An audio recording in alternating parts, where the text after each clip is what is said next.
안녕하세요. 상수약국 8회 금오신화 편에 오신 것을 환영합니다. 저는 진지한 약사이고요. 날로 독해지는 독사입니다. 시사한 약사 치약입니다. 예, 안녕하세요. 독사님 오늘 표정도 굉장히 독하신 것 같아요. 오늘 굉장히 피곤합니다. 네. 네. 저희가 벌써 그 상수약국 8회를 맞았는데요. 이제 이번 회가 방송되는 다음 날이 바로 추석이에요. 벌써 저희 시작한 지 3개월이나 됐는데 저희 이제 소감 한마디 좀 해주시죠. 3개월. 어떠세요? 그 지난 3개월간. 원래 연인이 100일이 고비잖아요. 그래서 그쵸. 그런지 저희도 이제 내부적으로도 이제 앞으로 어떻게 가야 되나 뭐 이런 우리가 왜 이런 것들을 하고 있나 좀 다시 되짚어보는 시간을 좀 가졌었는데 제 스스로도 좀 생각을 많이 하게 되는 것 같아요. 원래 생각이 많은 편이기도 한데 어쨌든 간에 초심 잃지 않고 끝까지 우리가 처음에 하고자 했던 것들을 잊지 않으면서 계속 갈 수 있는 그런 팟캐스트가 됐으면 하는 생각을 해봤어요. 네. 네, 치양님은요? 처음에 이제 저희가 이제 시작할 때 좀 단순하게 쉽게 접근을 했던 것 같아요. 재미있게 그냥 놀아보자. 그래서 접근을 했는데, 오늘 뭐 이제 제가 조금 뭐 얼마나 사람들이 봤을까 하니까 예. 제법 많이 수백 명들이 네. 각 편마다 보셨더라고요. 네. 아니, 처음에는 뭐 조회수 100만 넘어도 되게 좋았는데, 이제 약사들이 한 500은 가야 된다고 다들 300에도 만족을 못하세요. 1000만 다운로드. 네. 아마 이게 방송될 쯤 되면은 500이 넘는 이제 에피소드가 생길 것 같기는 해요. 이때 아마 들으실 때 같은 경우에는. 네. 그러다 보니까 그런 욕심 때문에 뭔가 좀 더 잘하려고, 그다음에 맞아요. 그 맞지도 않는 옷인데 나한테 입으려고 좀 이거 입으면은 멋있겠지. 연예인들이 입으면 멋있는 놈들이 입으면은 멋있지 않을까. 네네. 그런 생각 때문에 좀 오바를 좀 하고 있었던 것 같아요. 네. 사람들한테도 그런 것들 때문에 좀 푸시해서 빨리 들으라고 다그치고. 치양님 거의- 영업 열심히 하셨네요. 네. 저는 찾아가는 서비스로 강매를 이제 하고 계시죠? 강매. 네. 뭐 아니, 다단계도 아니고. 사실 저희 약사들이 이렇게 팟캐스트 녹음하기 위해서 모일 때뿐만이 아니라 녹음이 끝나고도 이제 맥주 한잔 하면서 오늘 녹음 어땠는지 이렇게 논의도 많이 하는데 제 친구들도 이제 저한테 얘기해보면요. 3명이 참 캐릭터가 많이 다르다. 네. 근데 다른데 되게 조화롭게 잘한다 이런 얘기를 하더라고요. 아니 멱살 몇 번 잘 뻔했는데. 아니 모르셨구나. 그래서 저희가 사실 네, 또 네. 맥주 마시면서도 서로 이렇게 막 다음에 이렇게 하자 지적질도 많이 하고 네. 하는데 그게 참 도움이 많이 되는 것 네. 같아요. 예. 저희는 좀 이렇게 서로 뭐 디스라고 할 수도 있고 서로에 대한 비평이나 뭐 의견이나 이런 걸 또 자유롭게 이야기하는 편이죠. 근데 보통 그러면 잘 안 지내잖아요. 왜냐면 듣기 싫은 이야기 계속 하니까 넌 너무 진지해. 뭐 나중에 삐지고 막 그러면 네. 삐지고 이럴 텐데 우리들끼리는 또 그런 게 없어서 오히려 없어요? 내용이 삐셨어요? 살생부 만드셨나요? 아니 뭐 저는 좀 머리가 네네. 나빠가지고 금방 잊어버려요. 네. 저는 맛있는 거 사주면 다 잊어버립니다. 네, 저도 뭐 먹고 나면 잊어버리는 타입이라서 그래서 그런지 우리 셋이서 이렇게 잘 어떻게 보면 다른 의견을 가졌으면서도 조화롭게 보이게 네. 이야기를 할 수 있는 것 같기도 해요. 네. 저희가 앞으로 남은 이제 2013년 중에 다양한 이벤트도 진행해 볼 거고 또 좀 더 나은 팟캐스트가 되기 위해서 여러 가지로 고민을 많이 하고 있어요. 그래서 네. 날로 발전해가는 팟캐스트 계속 지켜봐 주시고요. 얼마 전에는 뭐 이제 진사님 같은 경우에 팟빵의 후기로 팬이라고. 아이고. 사실 저희가 지금 녹음하는 이 시점이 8월 말인데 이 3개월 만에 드디어 제 1호 팬이 생겼어요. 저도 감사합니다. 팟빵에 리뷰 남겨주신 분 저기 남성분인지 여성분인지 정체를 좀 밝히시고 남성분이면 전화번호를 좀. 목사님이 사실 수컷에겐 별로 독하지 않습니다. 네, 그럼요. 수컷에겐 한없이 다정하고 부드러운. 암컷에겐 까칠한. 진짜. 네. 그렇기 때문에 항상 수컷팬만 저는 카운트하고 있거든요. 그래서 아직까지 팬이 없는 걸로. 네. 아무튼. 이런 이제 참 남들과 이렇게 대화를 하고 소통할 수 있는 네. 팟캐스트지만은 팟캐스트가 네. 되는 통로를 얻는다는 게 참 힘들고 네. 대단한 일인데 그런 것들을 너무 그냥 쉽게 생각을 하고 왔던 것 같기도 해요. 네. 반성을 좀 해야겠죠? 그래서 조금 책임감도 느끼고 말에 네. 대한 것들도 생각이 들어요. 얼마 전에 이제 그 신춘문예 녹음할 때 어떤 분이 저한테 이야기를 하시더라고요. 네.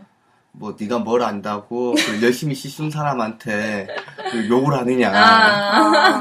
그래서 그게 원래 제 의도는 그게 아니라 제가 좋아하는 이제 취향에 대한 시에 대해서 이야기를 했는데 전달 방법 자체가 어떤 식으로 제가 말하고 싶은 것과 또 전달하는 방식이 달라지더라고요. 또 네. 이런 이제 방송 분량이라던가 이제 그런 욕심이 내다 보니까 네. 그래서 그런 것들을 좀 자제하고 네.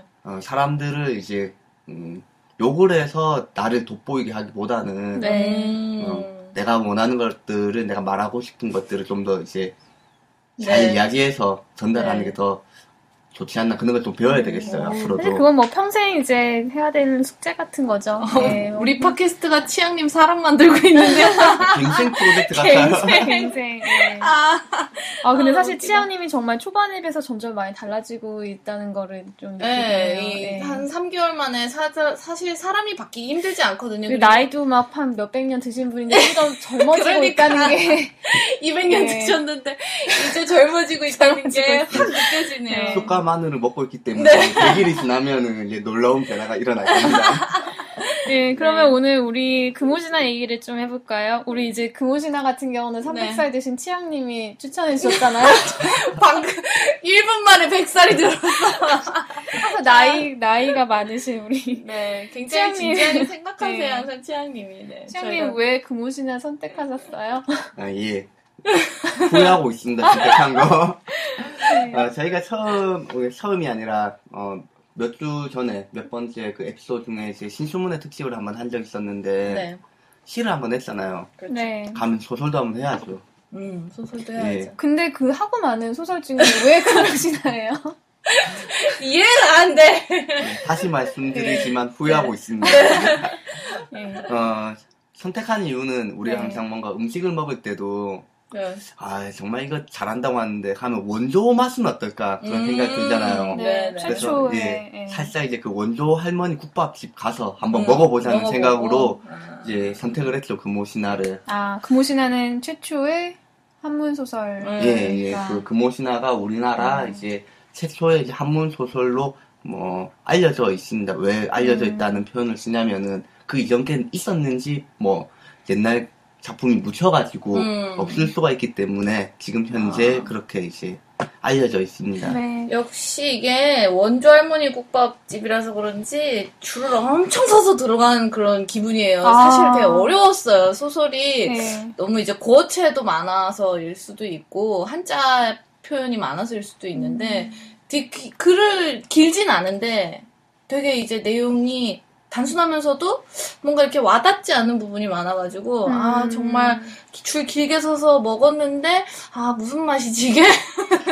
그런 게 있잖아요. 그 MSG에 이제 익숙해진 우리 입맛에 산채 음식 그냥 그런 너무 먹으면 깔끔하고 먹으면 조미료 많이 안 들어간 또 이거 맛없다고 이야기하면 사람들한테 뭐 무식하다는 이야기 들을까봐 계속 씹으면서 이게 무슨 맛일까 맛은 없는데 계속 고민하면서 먹은 되게 확 와닿는 비유네요. 네. 근데 이 금오신화가 보니까 세종대왕 시절에 쓰여진 김시습이라는 사람이 있었더라고요. 네, 그렇더라고요. 근데 김시습이 누굴까? 사실 금오신화가 우리가 학교 다닐 때 전부 이렇게 최초의 한문 소설은 금오신화 이렇게 해서 외워서 외웠죠. 시험을 봤던 기억은 나는데 뭐 그런 거 이제 다 가물가물하고 근데 김시습은 보니까 뭐 이 책 뒤에 간단하게 나와 있는데요.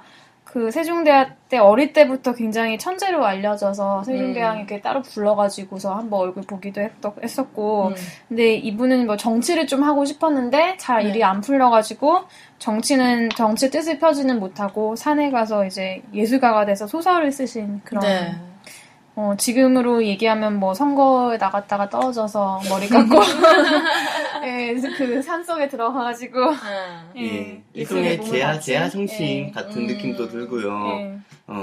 조선시대 같은 경우에는 이제 그 정시를 한다는 거는 좀 공무원 시험 합격해야 되잖아요. 이제 과거 시험. 패스해야지. 사법고시 뭐 고무고시 뭐 이런 거 패스해야죠. 물론 이제 우리 지금처럼 이제 그 장관급으로 이제 바로 채용되는 경우도 있죠. 지금 또 뭐 학교 총장님 하시는 분도 바로 이제 뭐 장관 하시고 그런 경우도 있잖아요.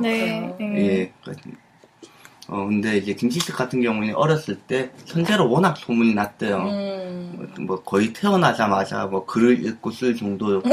아, 그래요? 예. 그래서 전설 같은 분. 예, 그래서 이제 그게 소문이 나서 세종대왕이 불러가지고 뭐 상도 주고 그랬는데 이 사람이 이제 나도 한번 과거 시험 하면 이제 수능 보러 갔죠. 과거 시험 이제 공무원 시험 보러 갔는데 첫 시험에 떨어졌어요.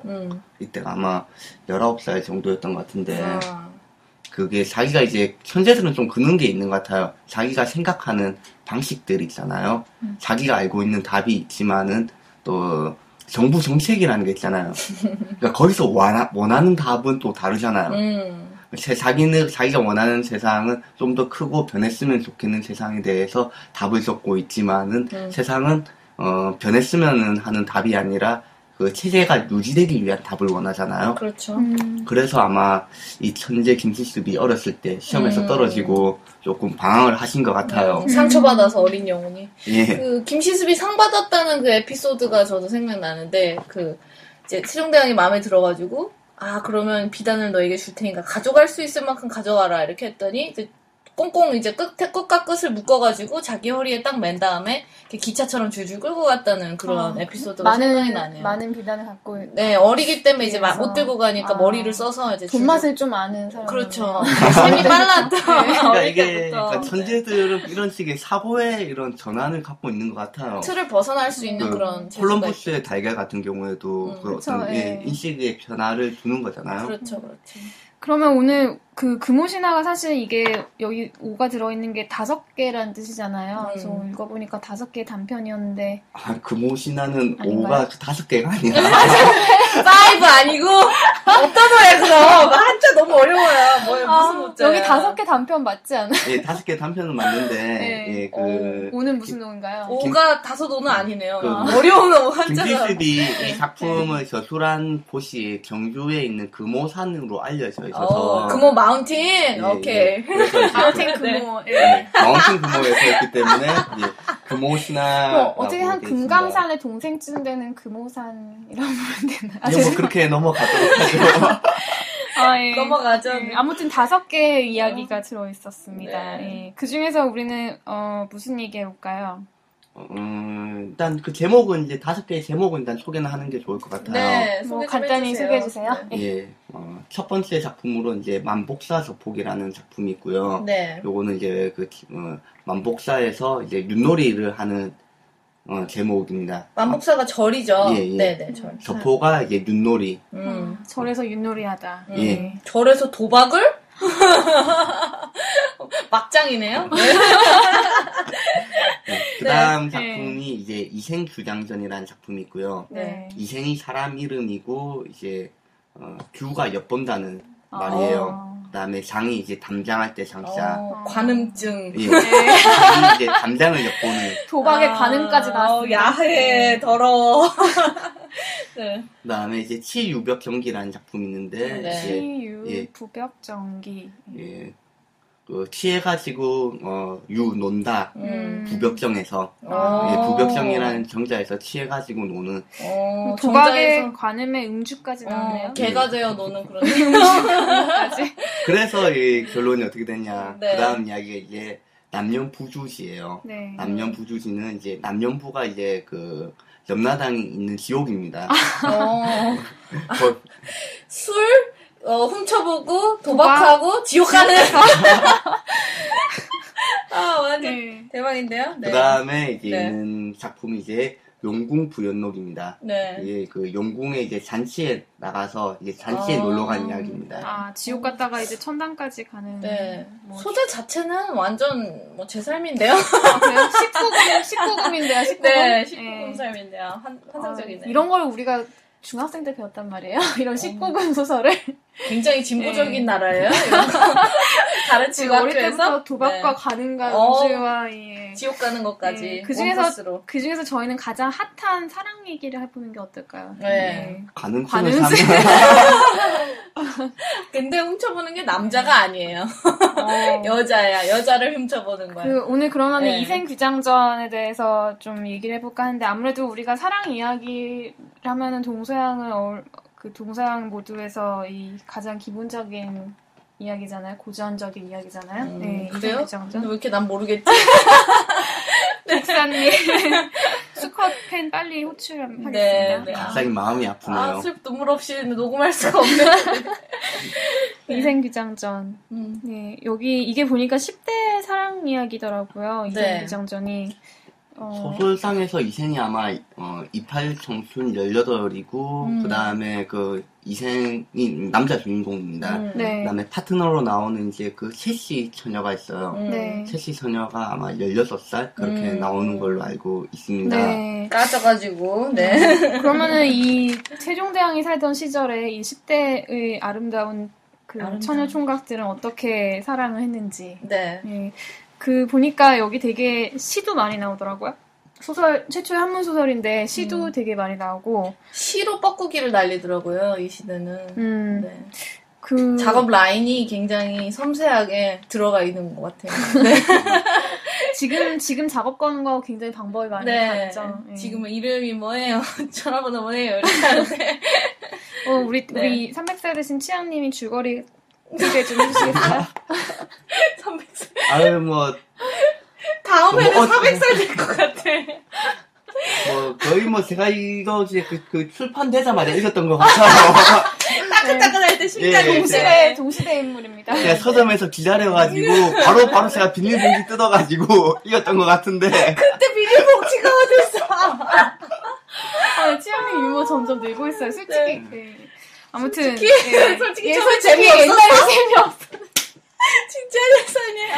대박. 진짜 역사를 진지함에서 벗어나게 하시죠. 네, 알겠습니다. 이야기 이제 줄거리를 간략하게 말씀드리자면은 이생이라는 이제 젊은이가 있었습니다. 이 친구가 이제 좀 그 당시에 이제 뭐죠 그 엄친아였어요. 엄친아. 네. 또 그 다음에 그 동네 또 살고 있던 이제 그 채랑이라는 또 엄친녀가 있었어요. 엄친딸. 엄친딸. 엄친딸이 있었습니다. 요즘 말은 좀 어려운 것 같아요.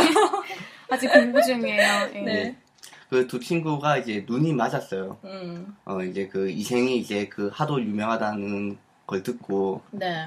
이제 그 채랑이 이제 그 여자 집 근처를 지나가다가 이제 채랑이가 이제 그 있는 모습을 보고 반해가지고 담을 넘죠. 네. 담을 넘어가지고 이제 몰래 둘이서 이제 라면을 한 그릇 시원하게 이제 말아 드세요. 국밥까지 해가지고 한 2박 3일 동안.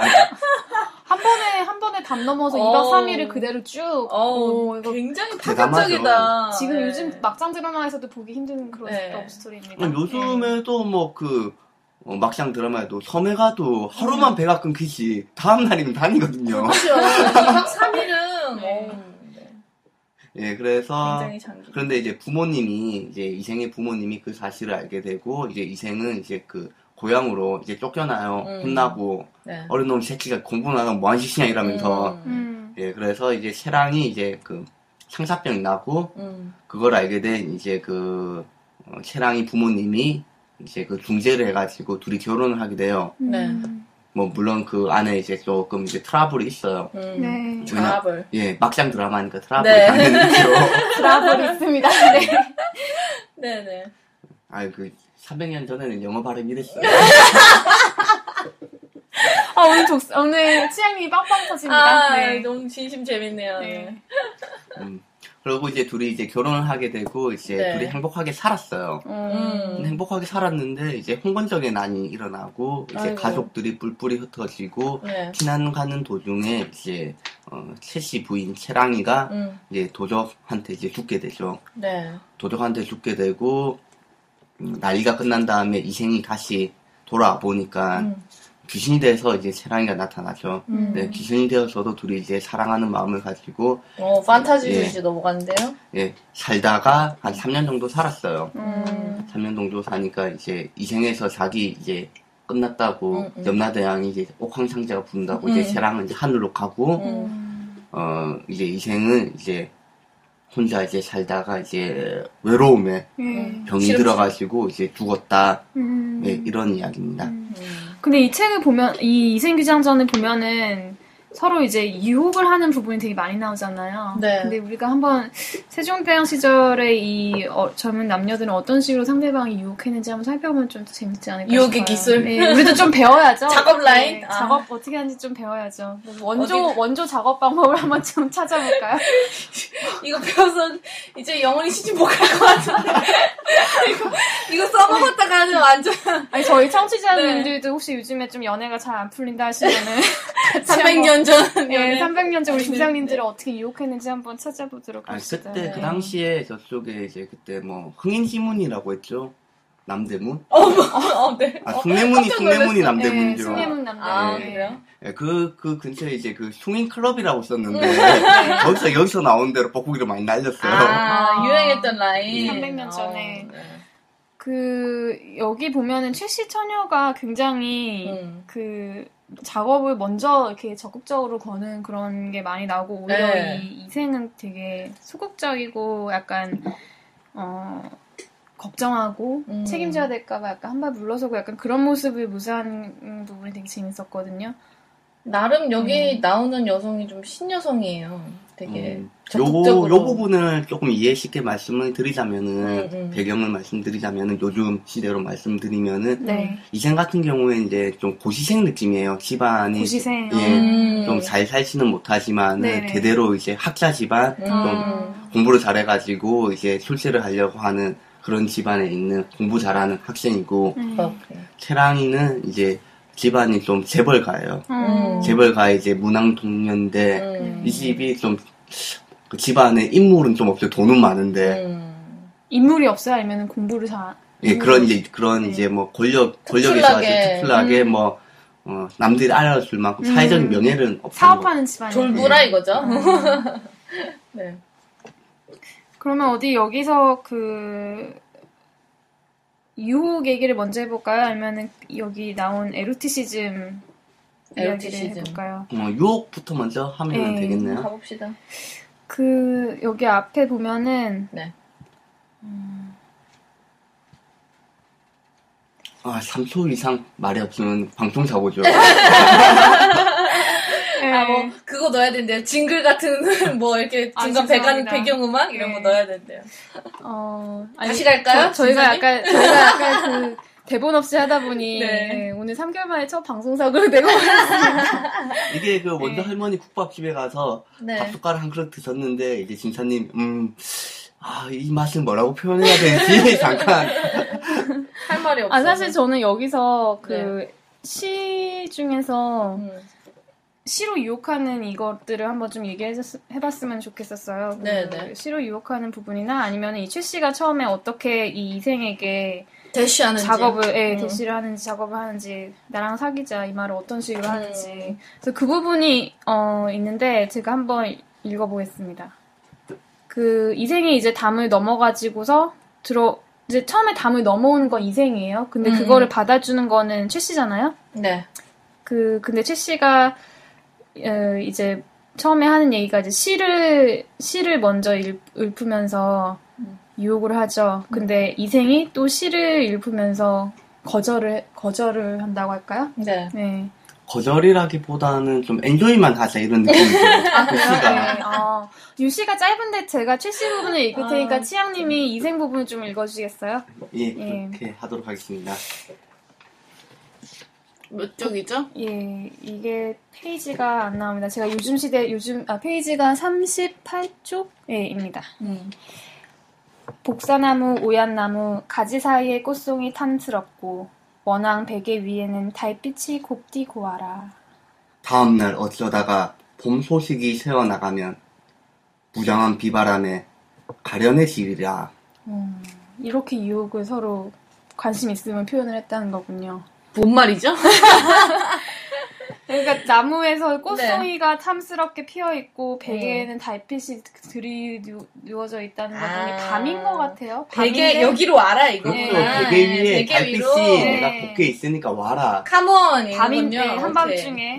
그랬더니 뭐라고 대답한 거야? 살짝 그런 느낌이죠. 저쪽에 그 야시시한 잠옷을 입고 침대에 누워가지고 일로와. 여기 침대 탁탁하면서 여기 나 오늘 한가해요. 뭐 이런 내용이구나. 그러니까 남자가 예, 다음날 어쩌다가 봄 소식이 새어나가면 무정한 비바람에 가련의 시리라 이렇게 말을 했지만 비바람에. 예, 요 말 자체가 뭐 다 좋은데 이러다가 소문나면은 좋을 거 없다.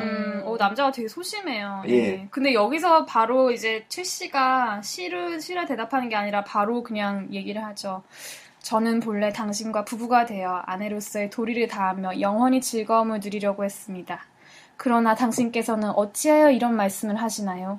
저는 비록 여자의 몸이어도 마음이 태어난데 당신은 장부의 의기를 가지고 어찌 이런 말씀을 하십니까? 이 다음에 귀중의 일이 누설되어 부모님께서 저를 꾸짖으시면 제가 혼자 책임을 지겠어요. 향아야, 방에 가서 술과 다과를 차려오너라.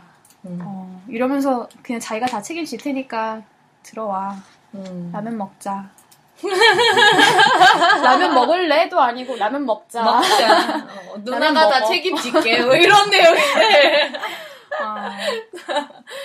진짜 파격적이에요. 네, 진짜 파격적인 것 같아요. 이런 거 보면 참 요즘 시대에 그런 얘기 있잖아요. 여자들이 먼저 고백하면 안 된다.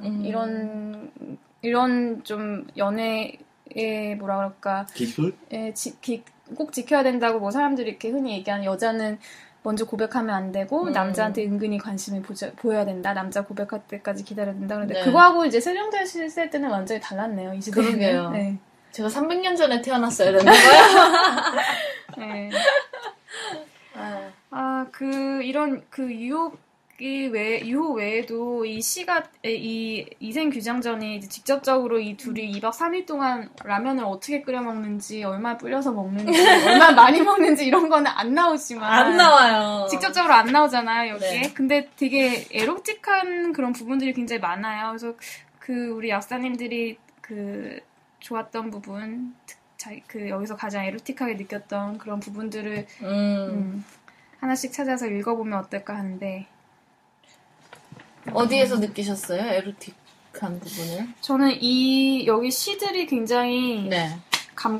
오감을 굉장히 자극하는 그런 부분이 많았던 것 같아요. 근데 그 네. 중에 하나가, 이제 최 씨하고 이생하고, 다락방에 가가지고서 만나나요? 다락방에 갔는데 거기도 이제 병풍과 그림으로 이제 시가 둘러싸여 있고, 네. 그리고 또 이제 이생이, 이제 이 부분은 이제 최 씨가 이생에게 술을 이제 한 잔 권하면서 네. 시를 한 편 읽는 부분인데, 이 시를 전부 다 읽진 않고요. 제가 딱 보기에 되게 에로틱하게 느껴졌던 그 부분을 읽어드리겠습니다. 네. 예. 달 기운이 꽃 그림자가 방석 위로 스며들고 긴 가지 함께 잡아당기니 붉은 꽃비 내리네. 바람결에 흩날린 맑은 향내 옷에 스미니 가충의 딸이 봄볕 아래 춤을 추네. 가충의 딸이 뭐죠? 이게 무슨 그냥 여자라고만 이해하면 될 것 같아요. 근데 여기서 이제 생각나는 이미지가 일단 달이 기우니까 네. 밤이 됐다는 거잖아요. 근데 이제 밤이 되니까 이제 방 안에서 방석 위에 꽃 그림자가 있고 또 이제 붉은 꽃비가 위에서 하늘에서 이렇게 쏟아지는 그런 그다음에 이제 향기 얘기가 나오고 옷에서 어떤 향이 나오고 뭐 춤을 추는 여자 이런 이미지가 나오는데 저는 이게 좀 어떤 라면 먹는 그 장면에 대한 어떤 은유적인 부분이 아니었나 그런 생각도 들더라고요. 이게 또 재밌는 게 그 다음에 또 이생이 시를 지어가 또 거기에 맞는 시를 또 하답을 해요. 제가 또 일부만 제가 또 읽겠습니다. 네. 무릉도원에 잘못 들었나 복숭아꽃에 만발한데 많고 많은 인애성에 말로 다 못하겠네. 그러니까 뭐 좀 자기가 잘못한 게 있으니까 캥기는 게 있으니까 당신이 손녀라고 여기 복숭아꽃 만발한데 당신 보니까 그런 것 같다 이야기를 하죠. 근데 또 이제 또 뒷부분에 또 이렇게 또 나와요. 개수나무 그늘 아래 항아가 춤을 추네. 조언을 다하기 전에 근심이 따르나니 이러면서 살짝 이제 또 이제 걱정이라기보다는 내가 아까 전에 좀 전에 이야기한 건 내가 좀 쪽팔린다. 원래 조은이, 그러니까 우리 둘이가 이제 만났는데, 그 전에 원래 이런 사랑하기 전에 트러블이 있는 거다. 살짝 또 약을 파네. 아유, 이 새끼. 그래서 이게 둘에서 보면 이 두 시가, 네. 끝부분에 둘 다 앵무새가 나와요. 네. 새로 지은 가사를 앵무새에게 가르치지 마오. 예, 또 앞에 이제 그 채씨 설명했던 시에는 마지막이 꽃 사이에 자고 있는 앵무새만 깨웠네. 그러니까 고전적으로 꽃하고 새하고 약간 그런 라면과 관계된 그런 상징을 가진 애들인가 봐요. 요즘에는 그런 거 보고 그렇게 느끼는 사람 많이 없을 텐데. 그리고 여기 나오는 꽃들 보면 색깔이 다 붉은 꽃이 많네요. 고전적으로 붉은색은 이런 성적인 매력이나 열정 뭐 이런 것들을 나타내기 때문에 그렇게 많이 쓰였었죠. 네. 이렇게 또 이해하고 보니까 굉장히 야한데요. 네. 근데 여기에 있는 그런 시를 살짝 그 지금 연애할 때 뭐랄까 그 지금 사랑에 대한 이런 표현이나 그 좀 다양하게 이해할 수 있는 거? 그 좀 연애에 대한 감정이나 이거를 이 옛날 시를 보면서 이렇게도 표현할 수 있구나, 저렇게도 향으로 표현할 수도 있구나, 꽃이 우르르 떨어지는 비처럼 내리는 장면으로 연상할 수 있구나. 그래서 좀 신선한 그런 은유나 비유를 배운 것 같아요. 노래 중에 그 장미라는 노래가 있잖아요. 모르겠어요. 모르겠어요? 네. 300년 전 노래인가요? 아니요, 그렇지는 한 100년 전에. 당신에게서 꽃내음이 나네요. 이런 네. 노래도 있죠. 못 들어봤어요. 그게 사실 여기서부터 시작된 네. 걸 수도 있겠네요. 우리가 그 꽃에 비유하는. 그러니까 사랑과 이제 그 꽃이라는 것 자체가 연관성이 있는 그 예전부터 내려오는 상징인 것 같아요. 그래서 사랑에 빠지면 꽃을 선물하나 봐요. 원조에서도 원조 할머니 국밥집에서 시작한 꽃을 그러니까 못 먹으니까 주지 마라 뭐 이런 거 얘기할 게 아닌 것 같아요. 이게 꽃이랑 사랑이랑 이렇게 관련된 그런 은유적이고 맥락적인 그런 부분이 있는 것 같아요. 저도 좀 야하게 느꼈던 부분이 있었는데 그 아까 말씀하셨던 이생이랑 최씨 여자가 이제 다락방에 들어가서 병풍에 이제 시가 쓰여져 있고 그림이 그려져 있었다고 했잖아요. 그 중에 이제 첫 번째 시가 조금 야했던 것 같아요. 제가 좀 한번 읽어볼게요. 연꽃 휘장 따뜻하고 향내가 퍼지는데 창밖에는 살구꽃비가 부슬부슬. 다락머리에서 새벽 종소리에 꿈 깨고 보니 개나리 무성한 두 개 백설주 우집네. 제비새끼 날로 자라는데 규방 깊숙이 들어앉아 나른하여 말도 없이 금바늘을 멈추었네.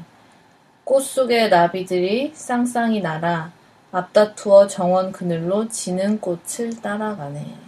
네.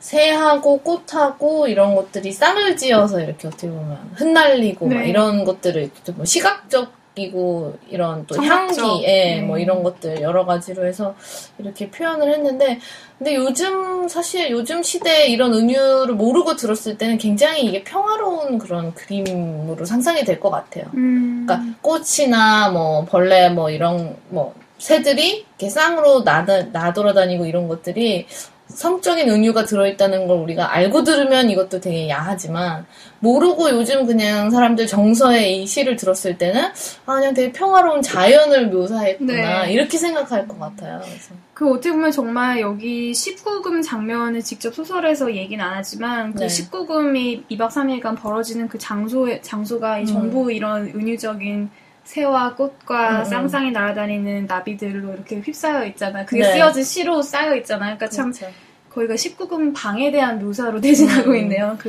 뭐 우리나라 이제 고전 영화 같은 경우도 보면은 19금 장면이면은 장면이 바뀌면서 꽃이 피는 장면들이 많이 나오잖아요. 많이 보셔서 잘 아시네요. 그것도 이제 원조 할머니 여기서 시작한 거군요. 네.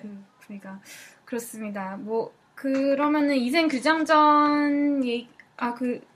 규장전과 에르티시즘에 대한 얘기를 해봤는데, 우리 그러면은 동양과 이 한국의 고전에 대한 얘기를 해봤으니까, 사실 이 서양의 고전 같은 경우는 한국 사람들이 어떻게 보면 금오신화보다도 더 친숙하고 잘 알고 있는데, 금오신화 같은 경우는 제목은 좀 들어봤어도 무슨 내용인지 사람들이 그렇게 익숙하게 잘 알고 있진 않잖아요. 그렇죠. 그래서 우리가 로미오와 줄리엣 같은 서양의 사랑 이야기와 이 금오신화에 나온 이런 사랑 이야기, 그래서 왜 금오신화는 한국 사람들한테 잘 알려지지 않고 재미가 없을까, 이런 얘기를 한번 해봤으면 해요. 그러니까 실제로 이 책을 읽으면서도 굉장히 이제 와닿는다기보다는 이게 분명히 원조 할머니니까 맛있을 텐데 뭐가 맛있지, 어디가 맛있지 막 이런 고민을 정리를 하면서 읽을 정도로 사실 조금 이해가 안 되는 부분이 많았어요. 그래서 어떻게 보면 되게 이야기 플롯 자체는 그러니까 이해하고 보면 그렇게 복잡하지 않아요. 단순한 편이고. 맞아요. 네. 되게 선악의 구도가 명확하고 이야기하고자 하는 것도 명확해서 어떻게 보면 심플한데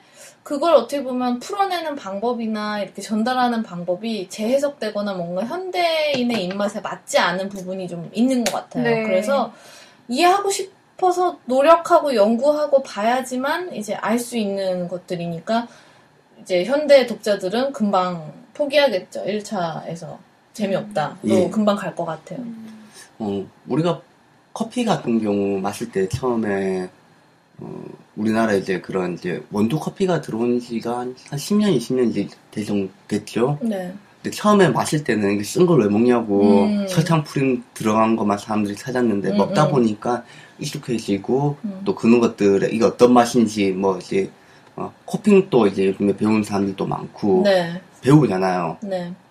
서양의 이제 그런 이제 로미오와 줄리엣 같은 경우에 들어왔을 때 우리가 이런 원문 자체로 보는 게 아니라 거기에 맞는 이야기가 가공된 형태로 보는 부분이 많았던 것 같아요. 그런데 금오신화나 우리나라 고전 같은 경우에 아까 전에도 말씀하셨지만은 학창 시절에 한국 최초의 한문 소설은 금오신화 여기만 끝나고 난 다음에 이 금오신화가 어떤 작품이 어떻게 읽고 맛보는 방법에 대해서는 공부를 한 적이 없는 것 같아요. 이게 정말 이제 이런 고전 같은 경우를 이제 감상하는 방법을 배우고 읽으면 아마 더 많은 이야기를 우리가 느낄 수가 있고 맛볼 수가 있겠죠. 네. 그렇죠. 그러니까 제가 이걸 에로틱한 면이 있다고 알고 보지 않았으면 몰랐을 거예요. 그러니까 이전에 배운 방법으로 금오신화를 배웠을 때는 그냥 뭐 이제 최초의 한문 소설이고 뭐 그런 내용이 들어있다, 뭐 사랑 이야기다라고 했을 때 이게 무슨 사랑 얘기야? 재미가 없잖아.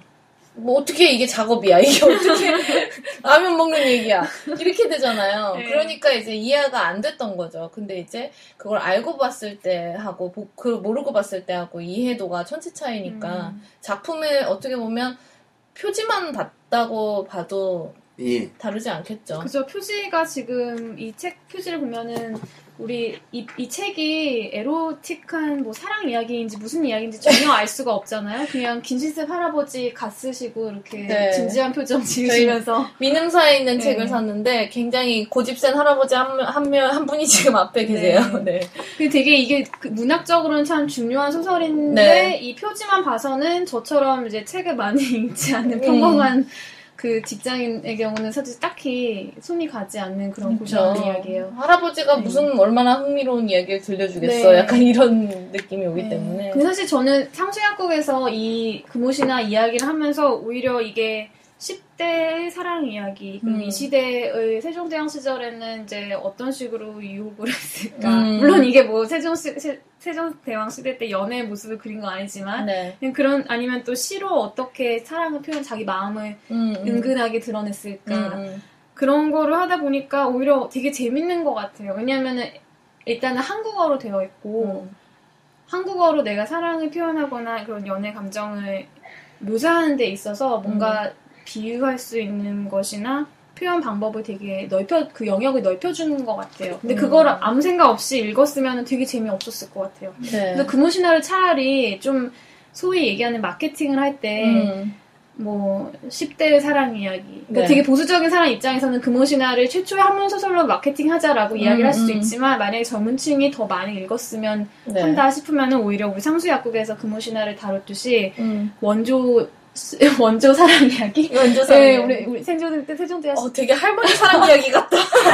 되게 더러워요, 지금. 그런 식으로 포장을 해도 어떨까 그런 생각이 금오신화가 이제 이야기하고 있는 이제 김실습이 이야기하고자 하는 이야기가 저희가 뭐 일부 이제 사랑 이야기만 이제 지금 이제 거기에 맞춰서 접근을 하고 있지만은 많은 이야기가 들어가 있어요. 그렇죠. 근데 처음에 저희가 이제 원조 할머니 국밥을 맛보는 방식 중에 쉽게 접근하는 방식 중에 하나가 이런 방법도 좋지 않을까. 너무 무겁고 또 접근하기 어렵기 때문에 한 6, 7천 원짜리 국밥 먼저 이제 시작하는 게 수육이나 이런 건 좀 나중에 먹는 걸로.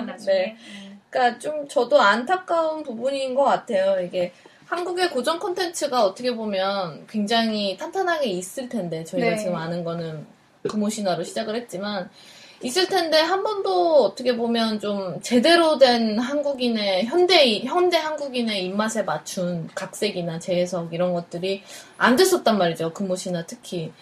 그래서 이런 우리가 가진 고유의 문화 콘텐츠들에 좀 관심을 가지고 거기에 대한 새로운 접근과 새로운 이해 그런 것들로 인해서 나만의 고유한 맛을 내고 나만의 고유한 그런 언어를 가질 수 있다는 건 굉장한 특권이거든요. 그쵸. 그리고 유럽이 지금 그렇게 노후한 사회를 이끌면서도 아직도 근근히 먹고 살 수 있는 이유는 네. 그들이 가진 굉장히 고전적인 그런 문화 콘텐츠들을 탄탄하게 응용해서 활용해서 여태까지 팔아먹고 있는 맞아요. 거거든요. 네. 그런 느낌 들어요.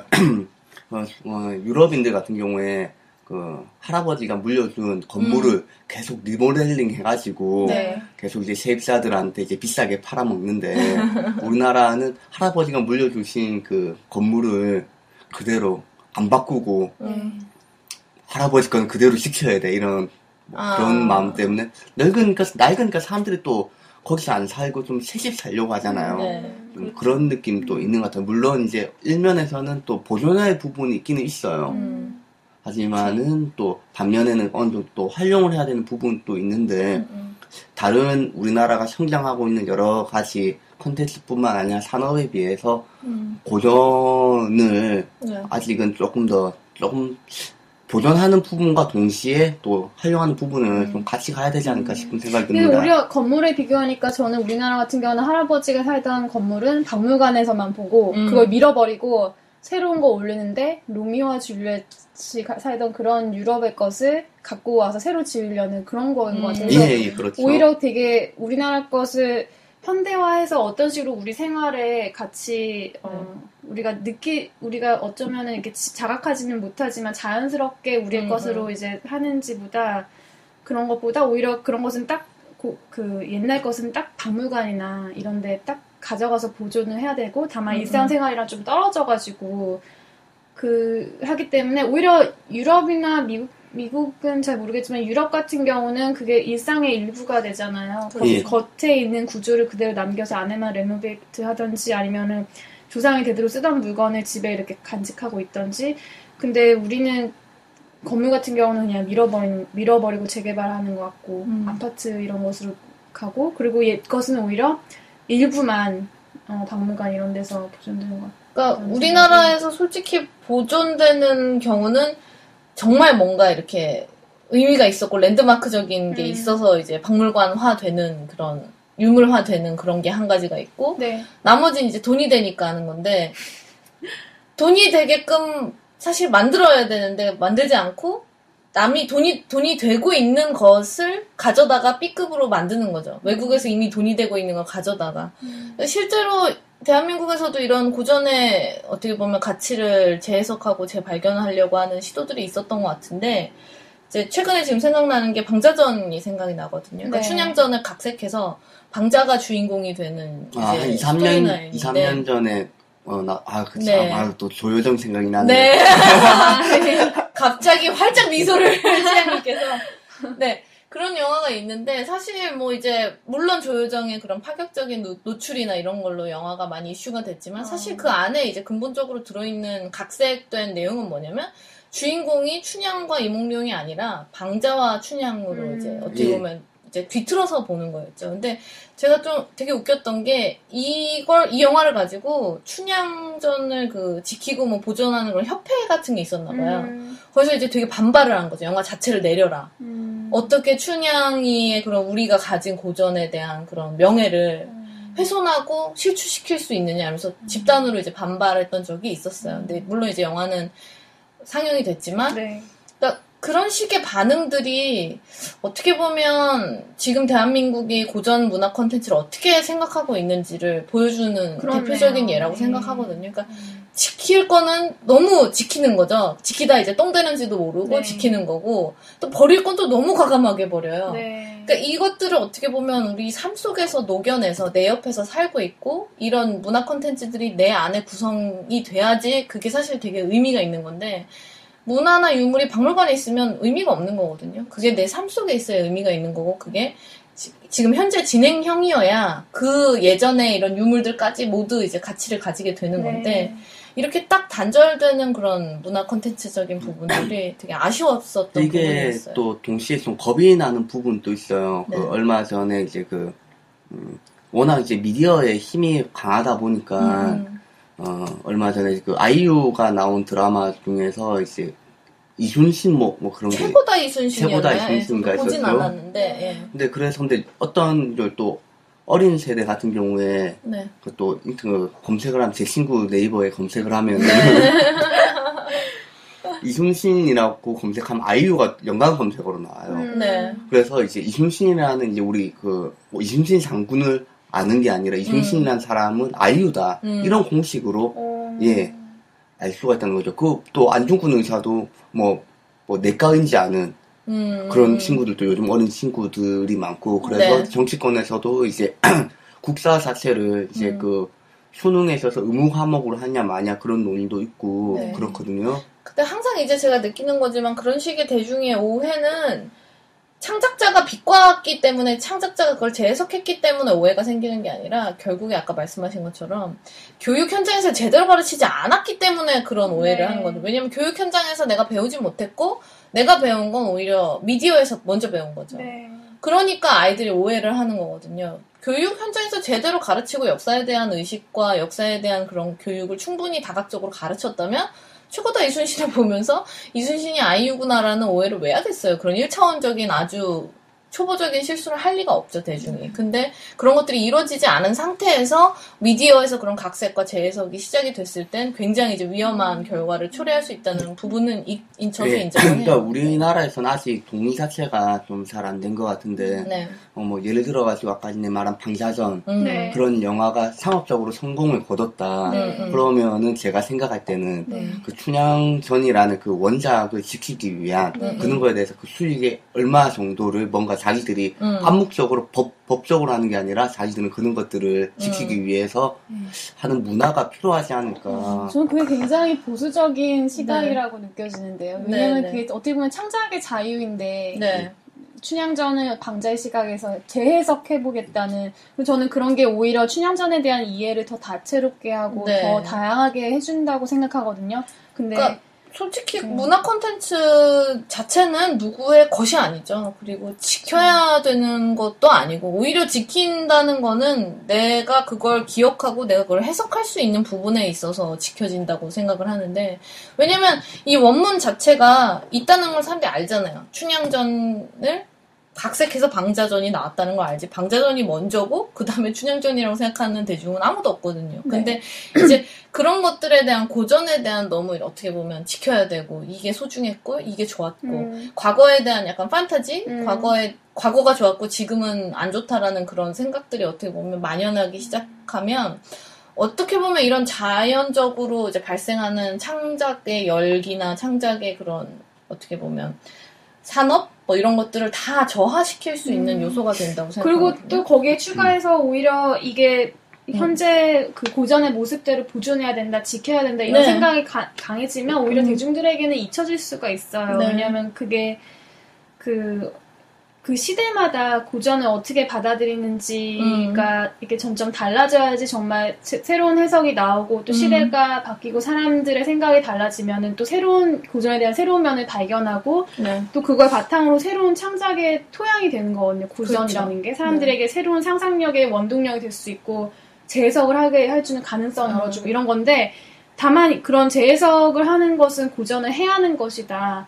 아니면은 그러니까 예를 들면 그 춘향전 그 협회에서 했던 그런 발언처럼 그런 식의 시각은 오히려 대중에게서 그 고전을 잊혀지게 하고 거리를 멀게 할 수 있다는 거죠. 예. 그래서 오히려 저는 고전을 재해석하고 새롭게 현대화하려는 시도가 많을수록 더 대중들 속에서 고전이 살아있을 수 있다고 생각해요. 특히 로미오와 줄리엣이 굉장히 많은 각색과 해석을 거쳐서 계속 이제 끊임없이 재창조되는, 제가 이제 기억한 로미오와 줄리엣은 디카프리오가 나왔던 영화로 이제 주로 기억을 하는데, 사실 그것도 원본이랑은 좀 다르죠, 내용이. 현대화돼 있었던 것 같아요. 파격적으로. 그렇죠. 네. 그러니까 항상 이게 각색이 되고 그거에 대한 원문이 있다는 건 알죠. 네. 그렇지만 우리 속에서 로미오와 줄리엣이 아직도 회자되고 있는 이유는 저는 그 수많은 어떻게 보면 그 디스트리뷰션, 그러니까 어떻게 보면 이제 새로운 이제 작가들이 만들어낸 이야기들의 공헌으로 그 오래된 이야기가 우리 속에 아직도 살아있다고 생각하거든요. 저도 동감해요. 그리고 또 우리가 보통 이제 이루어질 수 없는 비운의 사랑 하면은 그런 사랑의 아이콘으로 로미오와 줄리엣을 떠오르잖아요. 비록 우리가 한국에 살고 있고 하지만 근데 그런 식으로 이 로미오와 줄리엣이 아이콘의 위치, 그리고 사람들이 딱 비운의 커플 하면 떠오르는 그런 위치에 있었던 게 가능한 것은 미디어나 창작을 하는 사람들이 로미오 줄리엣을 끊임없이 재생산하고 재해석해서 그렇죠. 했기 때문에 사람들이 그만큼 많이 봤고 그래서 아이콘의 위치에 올랐던 것이고 만약에 우리가 정말 한국 고전에서 그런 비운의 사랑 이야기가 아이콘으로 여겨질 정도로 그렇게 상징적인 그런 커플이 있었다면 우리는 그런 커플을 먼저 생각하지 않았을까 하는. 맞아요. 그러니까 어떻게 보면 이런 논란이 일어난다는 것 자체가 그만큼 우리나라 콘텐츠가 개발이 되지 않았고 그만큼 재해석된 적이 없었기 때문에 대중이나 이런 사람들이 좀 생경하게 생각하고 거기에 대해서 어떻게 보면 거부감을 느끼는 거죠. 터부시 되는 부분이 있다 이렇게 생각을 하는 것 같아요. 잘해야죠. 잘하는 것도 물론 중요하죠. 그러니까 그 잘해야 되는 게 그 전에 이제 원작을 가지고 재해석을 하는 경우에 좀 고증이라고 할까요? 그런 것들이 좀 제대로 못한 상태에서 하다 보니까 원작을 지키려는 사람들 입장에서는 오히려 그 원작을 훼손시키고 그 다음에 뭔가 잘 만드는 것도 아니고 오히려 저런 거는 재미가 없네, 볼 필요가 없네, 더 멀어지게 하는 게 아니야. 그렇게 할 수도 있겠죠. 예, 그래서 근데 요즘은 좀 잘하는 작품들이 많이 나와요. 그런 것들이 좀 잘했으면 좋겠다는 거죠. 네. 근데 참 그것도 그 고전을 재해석하고 새롭게 만든 작품이 나왔을 때 그것을 또 대중이 어떻게 받아들이냐와 고전을 지키려는 고전의 그 원래 고전을 잘 알고 그 고전의 원 모습을 지키려는 그 사람들이 봤을 때 이것이 잘 만드냐가 또 되게 그 기준이나 평가하는 방법이 되게 다를 것 같다는 생각이 들어요. 여러 가지가 좀 들어가야 될 것 같아요. 금오신화 같은 경우에도 우리가 지금 한글로 번역된 본을 읽긴 읽었지만은 들어가는 내용들이 다 한문이었고 그렇죠. 저희가 이제 그 한문에 대한 이해는 뭐 부족하고 거기에다 또 한시로 돼 있는 부분은 또 이해하기는 힘든 부분이 있는 것 같아요. 그래서 저는 그런 식의 문화 생산을 하는 사람들이 생산도 하지만은 동시에 이런 이제 고전에 대해서 고전을 연구할 수 있게끔 연구자들이 좀 지원을 하는 그런 형태가 좀 1인 삼각, 2인 삼각 형태로 갔으면 좋겠다는 거예요. 그런 패러디를 하고 싶은 사람도 그런 제작자들도 밑에서 연구를 많이 해줘야지 요런 식의 접근도 가능하구나 이해를 해서 또 새로운 재밌는 컨텐츠를 만들 수가 있는 거고 근데 컨텐츠만 쪽쪽 말대로 뽑아먹고 난 다음에 또 다른 거 찾으러 다니고 또 다른 거 찾으러 하면은 밑에 이제 생산하는 연구하는 계층 황폐화 돼버리는 거죠. 맞아요. 또 한 가지 제가 이제 한국 고전 컨텐츠가 잘 팔리지 않는 이유에 대해서 좀 생각을 해봤는데 이제 금오신화도 마찬가지고 지나친 선과 악의 구도가 너무 명확하게 되어 있다는 거죠. 지나치기 정도로 명확하고 요즘에는 좀 어떻게 보면 복합적인 입체적인 인물을 원하잖아요. 매력적인 악인을 원하죠. 네, 어떻게 보면 양면을 다 가지고 있고 미워하고 잘못됐지만 이거 공감이 돼서 완전히 또 미워할 수 없는 그런 캐릭터를 또 원하는데 어떻게 보면 한국의 고전이나 동양의 고전이 아마 다 그럴 거예요. 선과 악이 좀 너무 명확하게 나눠져 있고 그러다 보니까 플롯이나 이런 게 너무 예측이 가능하다는 거죠. 그다지 뭐 크게 어긋나거나 이런 부분이 없어서 흥미롭게 이거를 끌어내려면 이런 컨텐츠를 가지고서도 우리가 이제 흥미를 느낄 만한 그런 전개 구도를 가지고 이야기를 써가야 되는 거 아닌가 싶은 생각이 좀 들었어요. 그러니까 그런 것들 중에서 좀 잘된 컨텐츠가 전에 이제 고현정 씨가 나왔던 미생이 아니고 뭐죠? 선덕여왕. 선덕여왕. 미실이 나왔던. 그게 만약에 이제 그 고전 예전 이야기죠. 소설로 그 다음에 그 후에 이제 쓴 거를 다시 아마 드라마로 했을 겁니다. 하지만은 단순하게 보면 그때 선덕여왕과 이제 미실이라는 선과 악이 있는 거죠. 근데 그 안에서는 이제 미실은 자기가 생각하고 있는 정치 철학이 있었고, 그다음 선덕여왕이 원하는 정치 철학이 있었고, 그게 둘이 대립돼서 그렇죠. 그 캐릭터가 입체적으로 됐죠. 악인이지만은 단순하게 악인이 아니라 요즘엔 좀 그런 이유가 필요한 것 같아. 이 사람이 왜 이런 나쁜 짓을 하는가. 거기에 인간적 분해. 그래서 그런지 좀 요즘에 이제 드라마나 이런 데서 등장하는 인물이 여성이 주인공인 경우가 좀 있어요. 그러니까 여성이 어떻게 보면 그런 걸로부터 좀 자유롭거든요. 기록이 좀 덜 돼 있는 부분도 있지만 여성이기 때문에 그런 남성들의 규칙이나 그 시대의 사회의 규칙을 좀 어긋나도 되는 예외적인 부분이 조금씩 있어서 어떻게 보면 여성을 주인공으로 쓰는 게 더 이제 그런 어떻게 보면 이해나 해석 이런 것들을 더 다양하게 할 수 있는 면이 있는 것 같아요. 얼마 전, 몇 년 전에도 이제 그런 이제 고전 여성 캐릭터 중에서 이제 누구나 다 아는 황진이를 가지고 이제 드라마가 있었던 걸로 기억이 나요. 네. 그리고 또, 최근에도 장옥정. 네, 장옥정도 있었고. 그런 캐릭터들이 있죠. 확실히 매력적인 캐릭터들은 있는 것 같아요. 네. 말씀 들어보니까 제가 봐야 될 한국 드라마가 굉장히 많은데요. 저는 아직 사실 드라마나 TV를 많이 보지 않아서 그 지금 말씀하신 미시 선덕여왕이나 장옥정 모두 다 시간 내서 봐야겠다는 생각을 해봅니다. 네. 그러면은 오늘 우리 소설 원조 할머니 소설 얘기를 했는데 우리 저번에 신춘문예 했을 때 시를 왜 읽냐는 얘기를 해봤었잖아요. 네. 근데 사람들은 그러면 왜 이야기를 읽을까요? 왜 소설이나 이야기를 읽을까요? 약사님들은 이야기를 왜 읽으세요? 소설을 일단 읽으시나요? 예, 읽죠. 드라마도 읽고 이런 서사로 된 이제 이야기들은 좋아하죠. 어렸을 때부터 이제 항상 이제 할머니가 이제 해주는 옛날 이야기처럼 이야기들은 사람들이 좋아하는 것 같아요. 그게 아마 제가 생각할 때는 현실이 힘들어서 그런 것 같아요. 현실에서 이루어질 수 없는 일들이 소설이라는 이제 아니면은 이야기라는 이런 구조 속에서 꿈이 현실로 되듯이 대리만족을 할 수가 있고 체험을 할 수가 있고 거기에 대해서 몰입을 해서 캐릭터에 주인공이 몰입을 해서 응원하게 되고 나도 저렇게 됐으면 좋겠다.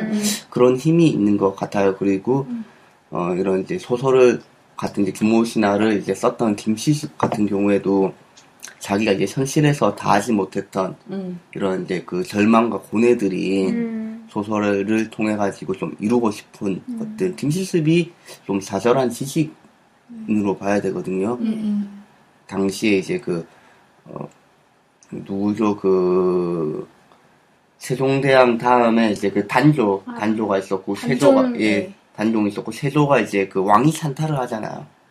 그 안에서 이제 사육신도 나오고 했을 때, 자기는 죽지도 못하고, 그렇다고 이제 거기 나가가지고 벼슬을 할 수도 없고, 농부는 좀 먹었는데, 촛불 집회 나가기는 나갔지만은, 앞에 나와가지고 뭔가, 한마디 못하고. 예, 좀 그런, 좀 나약한 지식인의 좀 형태였기 때문에 하지 못한 말을 소설을 통해서 하지 않았는가.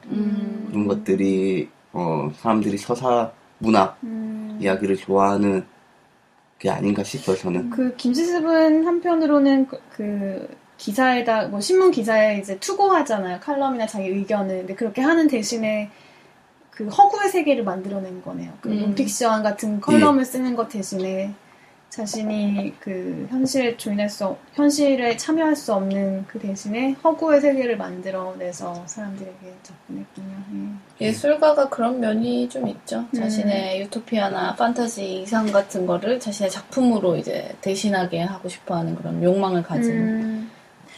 독사님은 이야기나 소설을 왜 읽으세요? 이야기가 있는 예술 작품. 저는 인간이 너무 거창한데 인간이 육체를 가졌기 때문에 저는 이야기를 읽는다고 생각하거든요. 그러니까 제가 개업식 때 우주에 대한 이야기가 더 큰 것 같은데요. 정신과 육체. 어떻게 보면 유한하잖아요. 나는 이 몸에 갇혀있고 내가 무한한 걸 상상하지만 그걸 실현할 수 있는 건 내 몸이라는 거죠. 근데 그걸 뛰어넘을 수 있는 게 저는 그런 서사 이야기인 것 같아요. 그래서 그 이야기 속에서 다른 사람이 된 것처럼 상상도 해보고 착각도 해보고 빠져서 이 사람은 이런 걸 느꼈구나. 그래서 책을 읽으면서 울기도 하고 웃기도 하고 기분 나빠하기도 하면서 어떻게 보면 내가 이루지 못한 그런 다른 사람의 삶을 엿보기도 하고 살아보기도 하고 이런 것들을 충족시켜주는 게 전 이야기라고 생각하거든요. 그래서 이제 그런 많은 콘텐츠들이 계속 어떻게 보면 재생산되고 만들어지고 수많은 책이 있지만 또 나오잖아요. 새 책 나오고 수많은 영화가 있지만 또 영화 나오잖아요. 그러니까 그런 것에 대한 끊임없는 욕망을 인간이 가지고 있는 것 같아요. 그건 이제 육체로부터 벗어나기 전까지는 필수적인 거 아닌가 그런 욕망은. 이야기는 그래서 어떻게 보면 사람이 육체를 가지는 한 필수적으로 욕망할 수밖에 없는 그런 관계가 아닌가. 본능이라는 말씀이시군요. 본능에 가까운 거죠. 네. 저는 이야기를 읽는 가장 첫 번째 이유는 그냥 재밌어서 읽는 것 같아요. 재미가 없으면 일단 안 보고. 갑자기 너무 거창하게 말한 제가 죄송하네요. 아니, 제가 진지하지 않아서 좀. 고도의 디시죠. 네, 그러니까.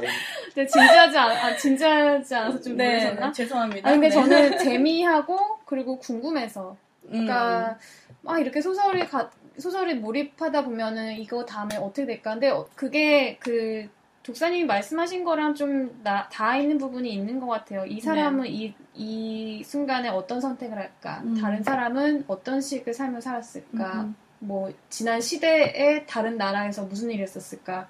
그런 거를 간접적으로 경험을 하는 거잖아요. 예. 근데 저는 그거 더해서 재밌는 그게도 좋아하지만 시도 마찬가지인데 이야기도 되게 아름다움이 느껴지는 게 있어요. 그러니까 소설 라인, 서사 구조나 뭐 플롯이 줄거리가 아름답다는 게 아니라 언어적인 면이나 아니면 정말 감동을 주는 이야기 있잖아요. 예. 그러니까 두 가지인 것 같아요. 그러니까 재미있는 소설은 그냥 한번 처음부터 끝까지 읽고 나면은 사실 다시 보는 일은 별로 없어요. 근데 그렇죠. 아름다운 소설, 나한테 감동을 주는 이야기는 몇 년에 한 번씩 다시 이렇게 꺼내보고 다시 읽게 되고 그렇게 되는 것 같아요. 그리고 또 아름다움에 있어서 언어적인 면도 되게 큰데 그래서 외국어 소설, 그러니까 번역된 영어권 소설이나 이런 것도 이제 그렇지만 아무래도 모국어가 한국어다 보니까 오늘처럼 이제 금오신화 같은 경우는 다른 한국 소설하고는 언어가 되게 다르잖아요. 언어 사용하는 방식이나. 그렇죠. 근데 이런 걸 접하니까 나중에 내가 일기 쓸 때나 내가 혼자 글을 쓸 때, 한국어를 쓸 때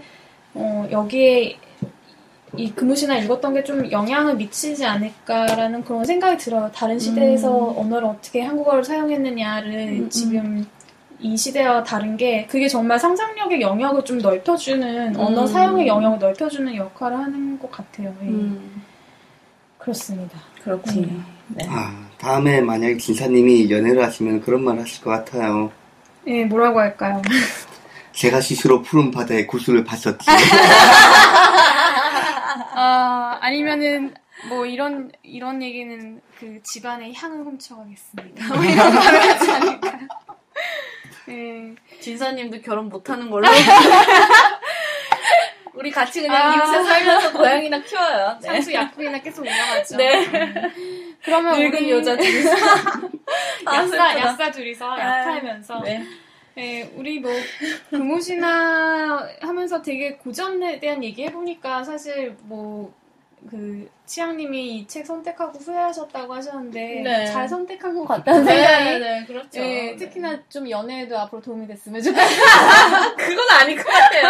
네. 그건 아닌 것 같아요. 네. 저희 삼색국 다음에는 이제 저희가 어떤 걸 하게 되죠? 다음이 10월 달에 찾아뵙는데요. 네. 10월달과 부산이란 말을 연관시키면은 뭐가 떠오르시나요? 두구두구두구. 부산국제영화제? 너무 짜고 친 것 같은데요? 네. 저희가 이제 10월 2일 방송은 부산국제영화제 개막 바로 하루 전날에 방송되기 때문에 부산국제영화제에 대한 이야기를 해볼까 합니다. 네. 물론 이제 부산국제영화제 출품된 영화에 대한 이야기일 수도 있겠지만 부산국제영화제가 가지는 의미, 영화제 자체가 가지는 의미, 또 그게 한국에서 부산이라는 지역에서 열리는 거에 대한 의미, 또 이제 영화제를 통해서 소개되는 영화들이 가지는 의미, 뭐 이런 것들에 대해 다양한 접점이 있을 것 같아요. 물론 이제 언론이나 미디어에는 부국제에 어떤 여배우가 어떤 드레스를 입고 가다가 꽈당 넘어져서 노출이 됐다, 뭐 이런 게 가장 이제 클릭이 제일 많이 되는, 클릭이 제일 많이 되는 기사겠지만 사실 이 행사 자체에는 굉장히 많은 의미와 또 어떻게 보면 이익과 이런 것들이 연결돼 있거든요. 그래서 한번 우리가 이런 큰 행사, 대한민국에 있는 큰 행사에 대해서 좀 다시 한번 생각해보는 계기도 될 것 네. 같고요. 네, 여러 거기다가 가지로. 또 치아님은 부산이 고향이시잖아요. 네, 예. 고향 그렇죠. 얘기도 좀 들어보고. 살아있네. 네. 혜인님만. 네. 아, 참. 오글거린다. 네. 어떡해. 왜 이러실까요? 오늘 빨리 끝내죠. 오늘 이만 빨리 끝내죠. 네. 오늘도 저희 금호신화와 함께한 상수약국 들어주셔서 감사드리고요. 저희 네. 페이스북에 많은 리뷰 남겨주시고 저희가 곧 이벤트도 하나 벌일 예정인데 네. 공지해드리겠습니다. 저희 상품을 네. 어떻게 소정의 상품을 좀 드리는 그런. 네, 추석 저희가 잘 열심히 보내십시오. 네, 추석 잘 보내시고요. 네. 추석 잘 보내시고 살쪄서 돌아오시길 바라겠습니다. 네, 그리고 이제 가족 친지분들께 꼭 상수약국 추천해 주시고요. 네, 좋아요와 댓글 부탁드리겠습니다. 네, 지금까지 상수약국이었습니다. 감사합니다. 감사합니다.